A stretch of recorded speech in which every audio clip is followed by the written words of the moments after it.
Well, hi. Welcome to Pat's Pondering on Life. This one's, it was hard for me, and it may be hard for you. Or maybe someone you know has been in this situation. But it's a heart-wrenching story. I believe it needs to be told, though. This is out of the Chicken Soup for the Mother's Soul 2. Do not love him because he is good. I love him because he is my child. That was written by Rabindranath Tagore. I'm sorry, I probably mutilated that name. The name of this story is Music That Might Never Be Heard. Spring had slipped quietly into our neighborhood, and across the mountains with wildflowers and the scent of fresh earth reminded me of happy yesterdays. It was Mother's Day, and we were celebrating with our 3 grown children and their families, picnicking and playing volleyball in the backyard. We were having a wonderful time, and yet I ached for the one lost sheep. Our youngest son, Brian, was gone. He had changed from a loving, tender, family-oriented person into an irritable stranger before he'd left school and the tennis team and disappeared into the streets 6 months ago. I longed for the days when he would bounce into the house yelling, "Mom, want to go over to the school and watch me practice my serve?" On Sunday afternoons, he would set up Olympic hurdles for his nieces and nephews and cheer them on to victory, making sure they got a ribbon. Sometimes he made beds for all of us on the deck, inspiring summer sleepovers and star watching. And we missed him. Though Brian's sensitivity and compassion had endured him to adults and small children, he didn't make friends of his own age easily and faced relentless torment all through school. At 17, he battled depression. Unable to cope, he ran away and lived on the streets where he was accepted. But after a short time, he returned home with the promise to obey rules and get his life together. One winter afternoon, his sobs broke through the house. "Mom, come here," he said. "I'm scared. The world is so ugly." I ran to my 6'3" son and I cradled him in my arms. Sweat mingled with tears on his cheeks. I wiped his forehead. I could smooth his hair, but not his pathway. "Brian," I said, you're going to come through this hard time. The world needs a boy like you. We'll get professional help, and we'll all work on this together." But within days, he disappeared again.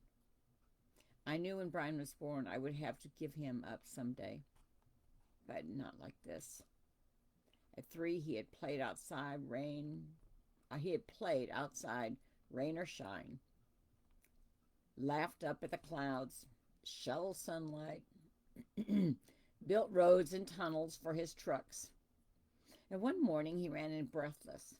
"Mom," he shouted, waving his arms and then whispering his secret. "Mom, my heart is so happy it's tickling me." During his junior high years, he made friends with folks on his paper route. He would come home laden with plants to begin a garden. One widow gave him her whole stamp collection. Another of his customers was running for re-election for state representative. He left a note in her paper. "Mrs. North, I watched the election on TV last night. I'm glad you won." He later served as page at the state capitol with her recommendation. A former teacher was on his route, and he helped with her sick dog. He sat with them many evenings and listened to tales about Chiquita, who could fit into Mrs. Hall's pocket. The day Chiquita died, he took lilacs to his grieving friend and left his dinner untouched. I had rocked him through nightmares and fevers, panned gold with him at the river, led him up mountainsides, and run with him in 5Ks. I wouldn't give up on him now.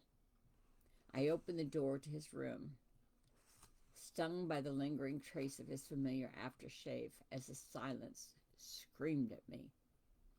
I smoothed the quilt on his bed and kneeled down, burying my head in softness, clutching for his presence, praying as mothers all over the world pray when a child is in need.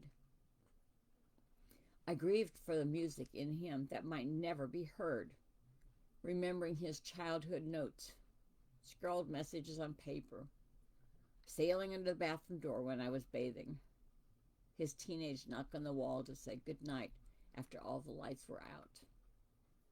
All those memories helped me through sleepless nights and dark days. After several weeks, Brian called again. Mom, do you think I could come back? It's awful here. I think I'm going crazy. Can we meet to talk? My feet barely touched the ground as I scrambled for my keys and ran to the car, praying all the way. There in the dark restaurant sat my son, hollow eyes peering from his haggard face. He looked like an old man, and at the same time, a lost child. As I approached the booth, he brightened briefly. Hi, Mom. Thanks for coming. I sat down facing him and said, I am so confused. My head feels like it will explode. He said, I'm sorry. I sat down facing him and he said, I'm so confused. My head feels like it will explode. I put my hand on his arm. If you can live by the rules, you can come home. You're stepping in the right direction. He cupped his chin in one hand and looked out the window. Last week, I walked over to the park where I used to play tennis matches. If I hadn't messed up, I could have earned a tennis scholarship at college. I climbed the hill where you always sat to cheer up for me. It was lonely and quiet. I sat there in the rain till dark and then walked back to where I'm staying and slept in someone's car. The pain in my son's eyes tugged at my already weary heart. He came back home only to disappear within a few days. Again, he was lost to us. Worse, he had to live month after month. We had to live month after month with the terror of not knowing. Somehow the time passed and Mother's Day came, my first without him. Bravely, I picnicked and played, but in the evening after our children had returned to their own homes, emptiness jabbed at my insides. I had enjoyed spoiling our grandchildren, grateful for our family day, but the house was all too quiet in the soft twilight. When a knock came at the door, I welcomed the distraction. There stood Brian, his face thin, clothes wrinkled and stale, but his eyes revealing a faint spark between the pain. I had to come, he said. I couldn't let Mother's Day go by without letting you know that I'm thinking of you. He straightened his shoulders and smiled, holding out 2 pink carnations cradled in baby's breath. I read the card. Mom, I love you, and you're thought of more often than you'll ever know. His arms wrapped around me like sunshine breaking through a black thunder. His voice barely a whisper. Mom, I wanted to take my life, be through with the pain, but I could never do that to you. I leaned against his shoulder and buried my face in the sweet, stale sweat of his shirt. This time Brian stayed. It was difficult at first, but when, now 10 years later, he's doing well. And each year on Mother's Day, I celebrate my son's final homecoming. And deep inside, I relive the wonder of his secret anniversary of My Heart. That was written by Doris Hayes Nordstrom. Any mother that has had a child and experienced this will understand exactly what that's about. I know my son at 23 took his life. So I do understand that fear that went through her when he said, I thought about taking my life. I didn't know my son was going to take his life. He was in Oklahoma and I was in Florida. But it tears your heart into 1,000 pieces. And it's never quite put back together the same. But, okay, I'll take a breath. On Friday, September the 19th, at 2 o'clock for 1 hour, I'm going to talk about suicide and moving forward. Because we can't stay stuck when we've lost someone we love, however they die. But because suicide has touched my life, I want to share with you what I've learned and how I've made it through, and how you can too. It breaks your heart, but you have to go on living and just knowing we'll see them again. We'll see them again. I will put in the comments how to go to the website and sign up for the class. It's Friday, September 19th at 2 p.m. Central Standard Time. An hour, maybe we might go an hour and a half. This is an interactive workshop. If you want to say something while I'm in the middle of talking, that's okay. I want you to feel a part of this because it's touched your heart, or someone you know may have. Invite them.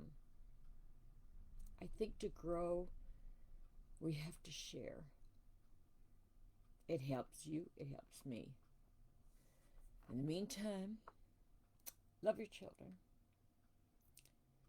No matter how old your children are, you never stop loving them.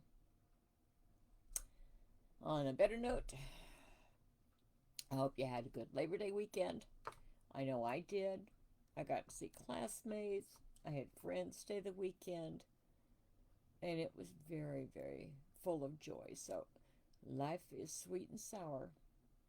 This one just really got next to me. And I look forward to seeing you in the workshop.